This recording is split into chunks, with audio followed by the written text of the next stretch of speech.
It's Sunday morning on CBS, and here again is Tracy Smith. There's no mistaking the voice of Carrie Underwood, a country music star who makes no secret of her faith, especially during this time of Easter. She's speaking with Michelle Miller for The Record. As a kid, I wanted to live in Nashville. I was just a little girl from Oklahoma, small town. I love to sing, but lots of people love to. I have been given every open door that a person could be given, and I'm so blessed and so grateful. More than anything, I want to use those gifts to give back. Carrie Underwood's gift this Easter Sunday will be delivered right here on the stage of the Mother Church of Country Music in Nashville. And it's free. It is free. It's free. And it'll be up for 2 days. So if you are at church, go to church. Don't stay home. Don't stay home and watch me. Go to church. You can watch me when you get home from church.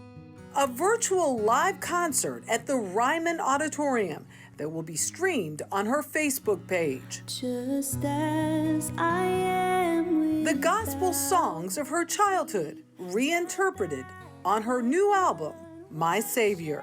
Let's go back to that childhood of singing that first song in that church that you grew up in. Every Sunday, that was my stage. I loved opening the hymnals, and I'd try to sing real loud because I like to. Just as I am. Just as I am, that was the song that played at the end. We heard it every single Sunday. The other ones would change from Sunday to Sunday, but that was the one that was always there. What is it you want the world to hear in your voice? Oh, I feel like the entire time that we were making the album, I felt like I was praying the whole time. Nothing but the blood of Jesus. And it was all just so hopeful and inspirational and joyful in such a time when there's so much fear and having no idea what was around the corner or what the next month or week would bring. Getting to work on this music was peaceful for me. God sent his son. It sounds like you've been through some reflection. Well, it's hard not to. Everybody was at home and not dealing with all the distractions and craziness of everyday life. We were at home. We were at home. There was just a lot of heaviness of the past year, but there were also a lot of silver linings. And I got to sit in one place and watch my boys grow up. A whole year with her boys, Isaiah and Jacob, and her husband, former pro hockey player Mike Fisher, that she appreciates, well, most of the time. Just getting to wake up every morning and see them and put them to bed every night. My husband was like, how many dinners have we sat at this table? And I'm like, well, there's 52 weeks in a year, 7 days a week. I was like, you can do the math. Nobody's getting on anybody's nerves, or a little of that too. Well, my husband did say, you know what? I like you. And I was like, I like you too.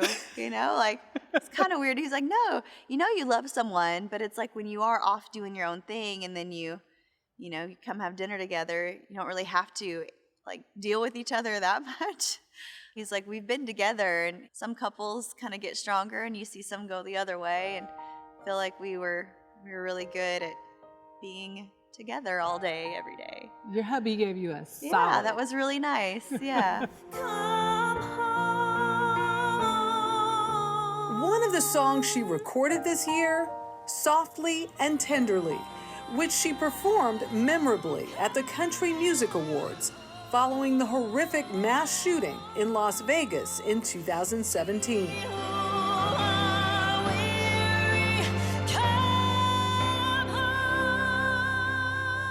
And here we are again.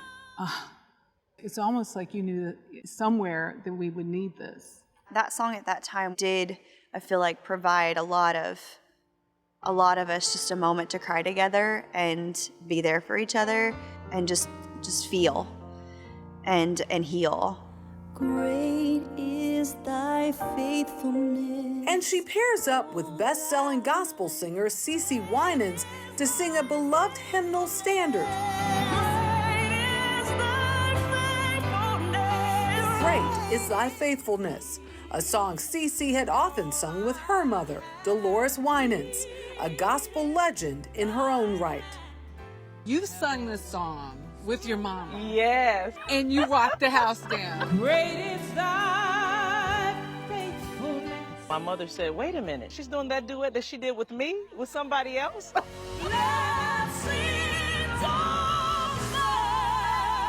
The beauty in when I sang it with her was the faithfulness of God from her generation to my generation. And I think the same power is going to show from my generation to Carrie's generation.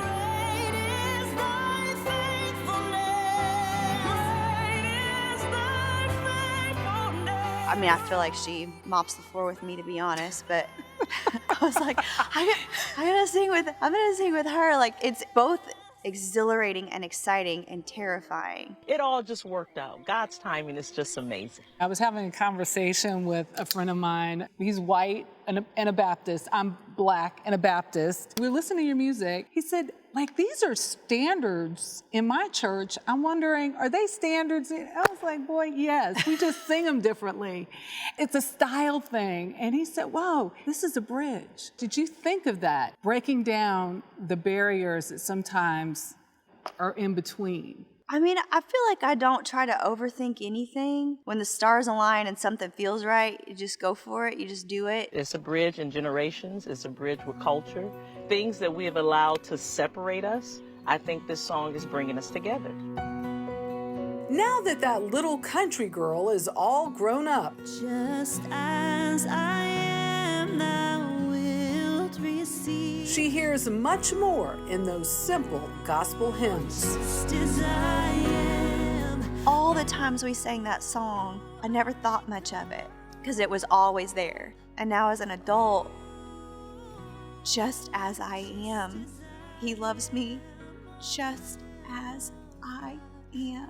All my flaws, all my insecurities, all my mistakes, he loves me. And that is such a huge realization as an adult.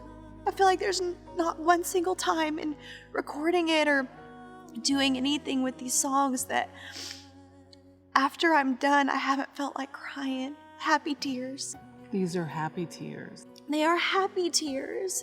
It's a beautiful thing when you know that you are loved unconditionally, just as you